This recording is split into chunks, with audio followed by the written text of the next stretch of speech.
yang berfunction dengan well kan. So maksudnya kalau kita tak ada app, maksudnya Apple ni, Android ni, kita takkanlah boleh guna phone tu. Faham tak? Kalau kita punya sistem software ni dah rosak.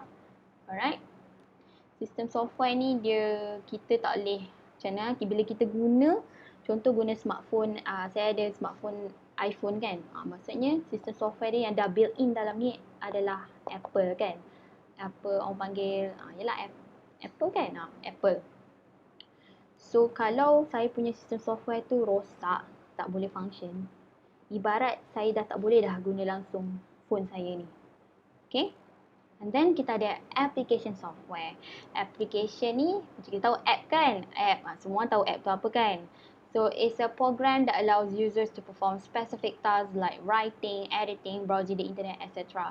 Example dia boleh jadi PowerPoint, TikTok, Google Chrome lah. Macam dalam gambar ni ada Instagram, Facebook, Twitter, semua ni app. So app software. Maksudnya kalau kita tak ada application software ni, kita punya komputer tu boleh berjalan macam biasa sahaja. Sebab app ni kan macam kita lah kan, kalau dalam phone awak tak ada TikTok, tak ada Facebook, tak ada Instagram, memang butuh budak-budak yang bagus kan, yang suka belajar kan. Ataupun budak yang sangat tak suka social media, tapi you still can use your phone, right? Maksud application software ni is just a program, additional lah. So ingat tadi, sistem software tu paling utama lah. Without system software, the computer cannot function. But application software, without application software, the computer still can function. Cuma, yelah bayangkan you punya phone ataupun laptop tak ada apa-apa kan. Bosan, right? So, saya dah summarize kat sini. Okay, point yang terakhir. Information processing cycle. Kenapa saya letak lambang ni? Cycle. Cycle kan? Cycling kan? Dia ibarat roda. Bermaksud dia adalah proses yang continuous dan repetitive. Maksudnya berulang-ulang kali. Ingat continuous, repetitive, berulang-ulang kali. Itulah information processing cycle. Okay, apa itu information processing cycle? Information processing cycle ni is a series of activities like activities. Apa itu activities? Activities iaitu input, process, output and storage. Okay, basically information processing cycle ni menunjukkan macam mana kita as a user and computer itself interact dengan each other. Alright, so that is information processing cycle lah. And macam saya mention tadi, the process works together and repetitively lah. Okay, itu gambar raja dia. Kita bayangkan kita masukkan input, kemudian komputer atau akan proses apa input kita letak kat dia ni. Kemudian baru dia keluarkan output. Output dia keluarkan information. Information iaitu data yang berguna kan, data yang sudah diringkaskan. Simple lah. And then sambil-sambil dia proses tu, dia simpan maklumat dalam storage. So kena ingat lah gambar raja ni. Memang kena ingat, kena hafal dan kena fahamkan. Jangan sekadar hafal tapi tak faham. It's useless. Alright? Ni saya buat lagi besar supaya you all nampak lagi. Okay? So, this is the information processing cycle. Okay, ada 4 stages. So, first is input. Menggunakan apa? Input devices lah tadi yang dah mention kan. Kemudian dia akan go through process. Okay, siapa yang buat kerja proses ni? Itulah CPU, Central Processing Unit. Dia kan otak kan? Otak. So, dia akan proses segala maklumat dan sambil tu dia dapat maklumat, dia simpan. Dia simpan, kemudian dia keluarkan maklumat. Dia keluarkan maklumat, sebab tu dia boleh keluarkan output. Okay, di storage ni melalui apa? Device storage lah, which is saya dah explain dalam previous slide. Kemudian output pun sama, kita pakai output devices.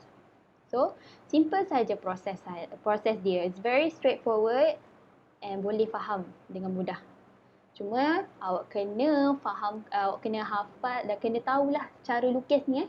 Take note the arrows, where it goes, you must put what you call this? Label. Label kena ada, bentuk kena cukup ni, cukup yang ni sekadar. Cukup sekadar ini sahaja. Allah, typo. Okay. Ini tak perlulah, ini sekadar like additional info je lah. Alright. Okay. Ini another more detail lah explanation on information processing cycle. So basically input ni adalah process of entering data into a computer, and then you go through the second stage, which is process. Okay. The computer itself that akan transform data into information. Dia akan transform lah, sambil dia transform tu, kemudian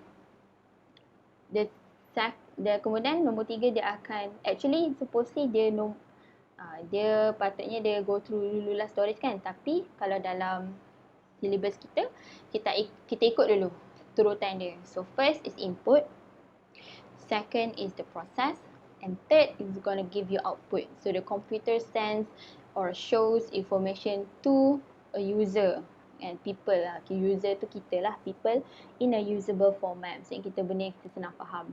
Okay, basically storage ni is the main stage is input, process and output, and the fourth is storage lah, sebab storage ni dia continuously dengan proses, dia bekerjasama dengan stage process ni. So dia akan kerja storage ni, dia akan save all the data and program or information for future use.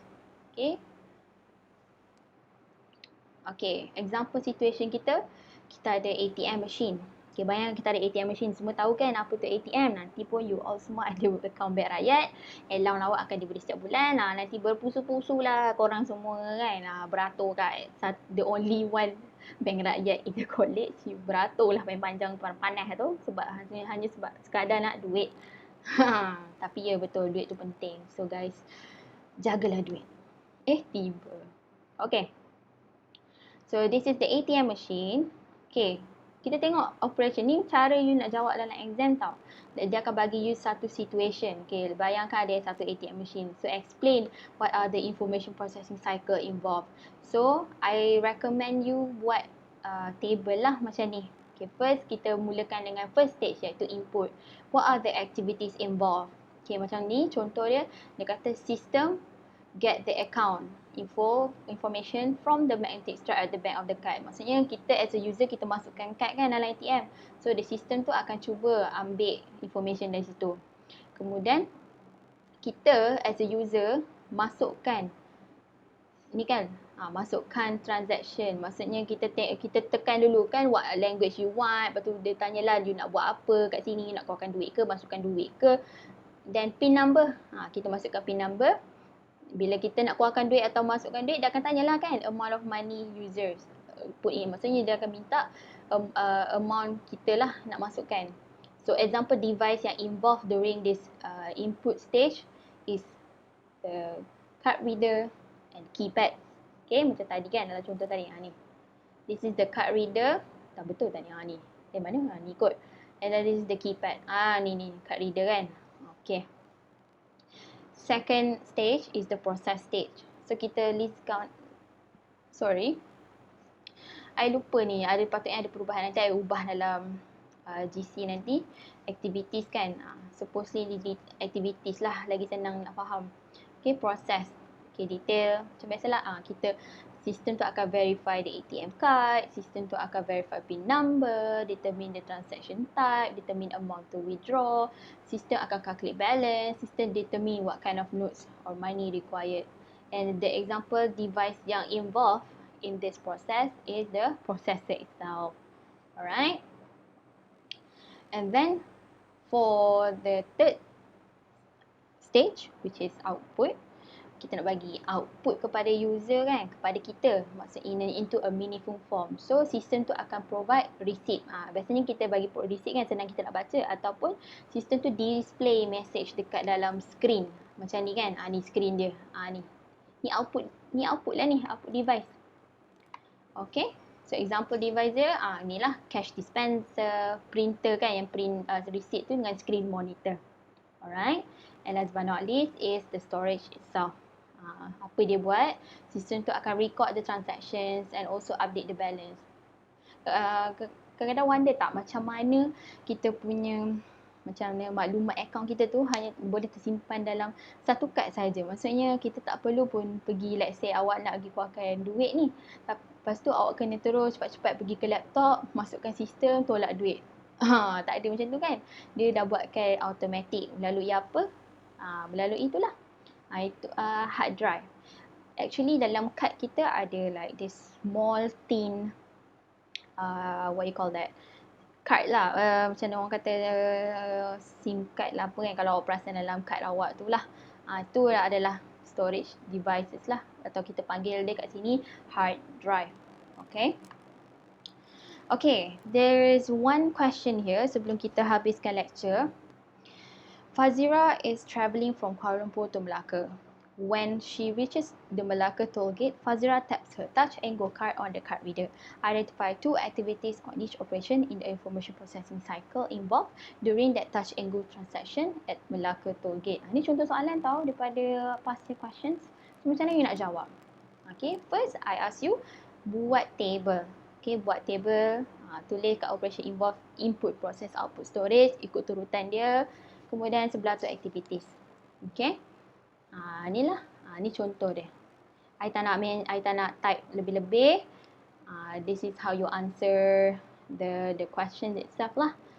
Boleh baca saja dalam slide. Okay. Alright, itu saja for our lesson today. Kalau ada apa-apa soalan boleh saja shout out dalam Telegram. And that is all from me.